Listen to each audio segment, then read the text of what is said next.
quería comenzar primero haciendo una observación sobre el tema de la progresividad. El ingeniero Ramón Aguirre nos comentaba de una conversación con algún doctor en Derecho del Instituto de Investigaciones Jurídicas de la UNAM sobre cómo al consagrarse en la Constitución el agua como un derecho humano no podía ser disminuido, no podía tener retrocesos, no podía perder, no podía el Estado dejar de financiarlo de tal manera que se perdiera una parte de la cobertura. Esto fue uno de los debates más importantes en la Constitución de la Ciudad de México. En esta Constitución, que va a entrar en septiembre de 2018, no solamente se establece, se vuelve a repetir este asunto de que es un derecho humano y que por lo tanto es indivisible, universal y se rige por el principio de progresividad, sino que se establecen mecanismos para que el ciudadano exija su cumplimiento, mecanismos judiciales. En este sentido, yo creo que de no aceptarse una ampliación importante en el presupuesto para agua, en este caso, espero que los otros colegas diputados compartan este criterio, yo creo que sería posible quizás recurrir a un amparo en el sentido de que el presupuesto federal no refleja este compromiso de la Constitución de consagrar al agua, al acceso al agua como un derecho humano. Me parece una observación muy interesante, lo habíamos visto, como decía la Constituyente, pero es hora que se plantee.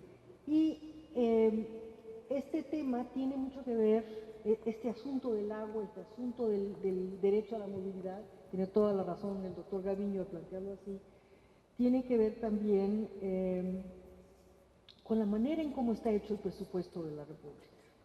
Es decir, por ejemplo, los remanentes de Banco de México, 70% van para pago de deuda por la dictadura de las calificadoras, para que las calificadoras no desmerezcan la calidad de la deuda mexicana o de los bonos mexicanos. Entonces, hay toda una serie de mecanismos dedicados a garantizar el pago de la deuda como si fuera un derecho humano, cuando para poder llevar a cabo eso, se desmerece el cumplimiento de derechos humanos tan fundamentales como el agua. Entonces, yo creo que el sismo del 19 de septiembre es un sismo también en la conciencia de los capitalinos y nos va a poder permitir quizás corregir estos desbalances que hay en el presupuesto.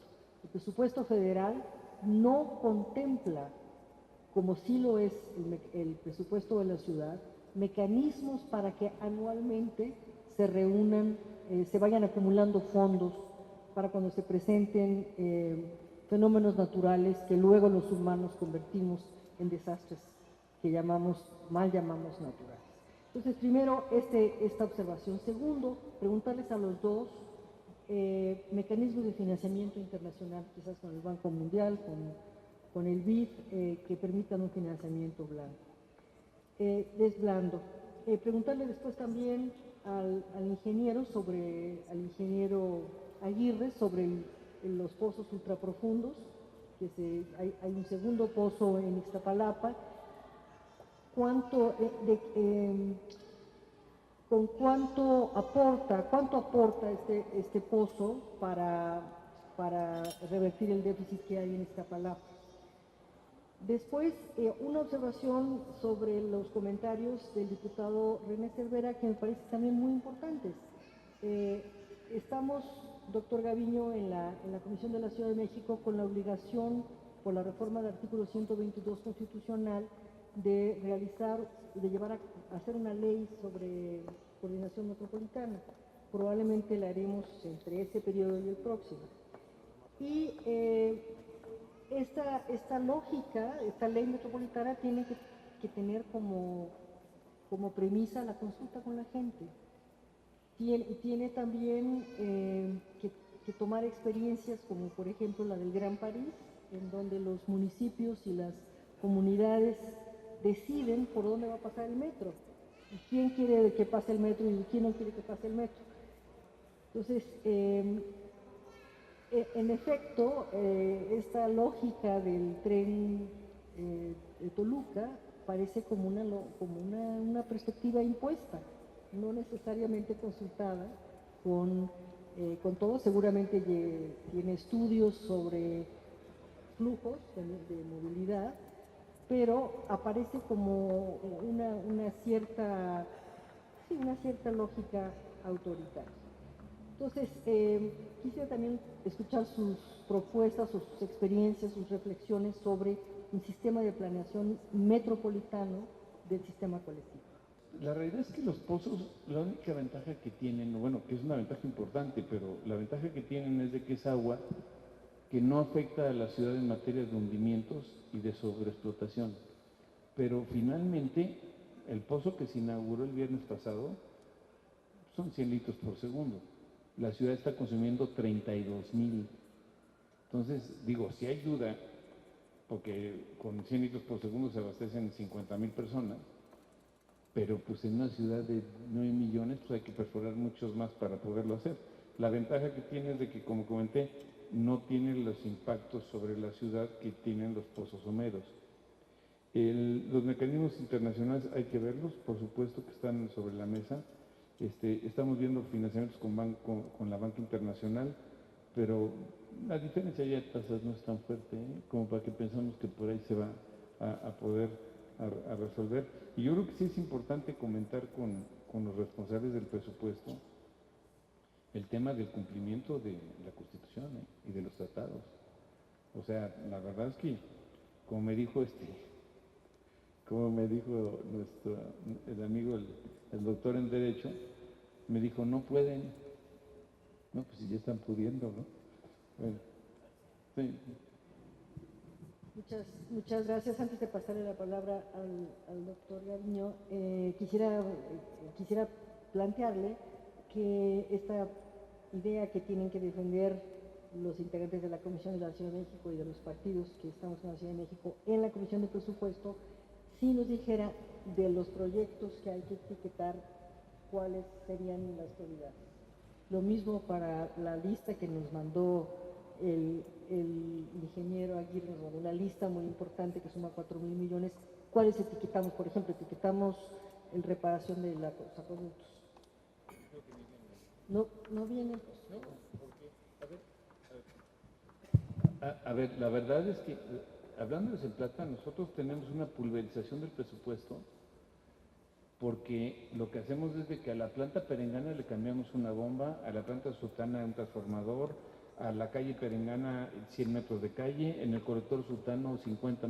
O sea, lo que pasa es que si nosotros no mantenemos una atención así multiplicada, en la medida que nos den más recursos podemos, en vez de cambiar una bomba, cambiar dos, en vez de cambiar 100 metros, cambiar 200.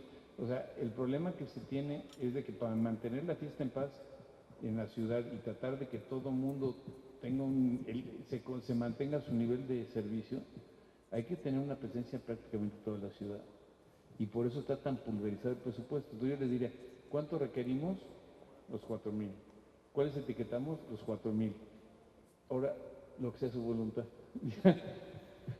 Lo pasaríamos a lo que nos puedan dar y buscamos darles las prioridades.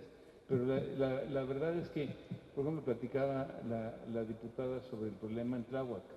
Pues el problema en Tláhuac a lo mejor cuesta una lana hacerlo y no beneficia en nada a la gente que está en Azcapotzalco o que está en Benito Juárez o en Iztapalapa, ¿no? Entonces, si queremos, en la medida que tengamos más recursos, podemos canalizar apoyos más sólidos a las diferentes zonas, pero sí está pulverizado. Pero si quieren se los priorizamos. Solamente el 22% de las personas que habitan la Ciudad de México tienen carro, tenemos carro. El 22% de las personas tenemos carro y ocupamos el 78% de las vialidades, los que tenemos carro. Fíjense ustedes nada más la injusticia que estamos cometiendo. El 22% que tenemos carro ocupamos el 78% de las vialidades. Por eso, o sea, implicaría un segundo piso, por ejemplo, tienen una lógica si tenemos un carril acotado. En las lógicas urbanas mundiales solamente se autoriza este tipo de vialidades si son de paga, si se cobra, y se cobra fuerte, porque ese 22% que son, por definición, las personas que tienen más recursos, deben de pagar esta infraestructura, porque si no, estamos haciendo un impuesto regresivo. ¿Quiénes pagaron los segundos pisos? Bueno, pues todos los impuestos de todos, pero pobres y ricos. Pobres, sobre todo, y ricos, entre comillas. Pero los ricos son los que lo van a usar, porque son el 22% los que usan el segundo piso. Entonces, aquí tenemos que tener, primero, segundos pisos sí, siempre y cuando se cobre, y segundos pisos sí, siempre y cuando tengamos un carril acotado para servicio público. Para que la gente que usa carro, que usamos carro, y que ocupamos ese 78% de las vialidades, tengamos posibilidad de no ser contaminantes, porque estamos contaminando a todos los demás. Y el metro, pues no tiene el tema de la contaminación. Entonces, yo aquí llamaría también la atención de esta soberanía para que tenemos que hacer programas para dejar el automóvil. El automóvil no lo va a dejar la gente para subirse al metro, salvo que tengamos un problema de que aún no circula, o tengamos en la puerta de nuestra casa el metro y que vamos a venir aquí a la Cámara de Diputados, como el señor diputado que nos hace el favor de acompañarnos. Si no, no vamos a dejar el carro. Sin embargo, digamos, un segundo piso de tren express que nos lleve en 35 minutos a cualquier lado, y nosotros podamos dejar nuestro carro en un estacionamiento, dejarlo en nuestra casa y subir con nuestras maletas, sí vamos a dejar el carro. Entonces, todas las zonas urbanas del mundo desarrollado está pensando en transportes públicos eficientes para cambiar la lógica del carro.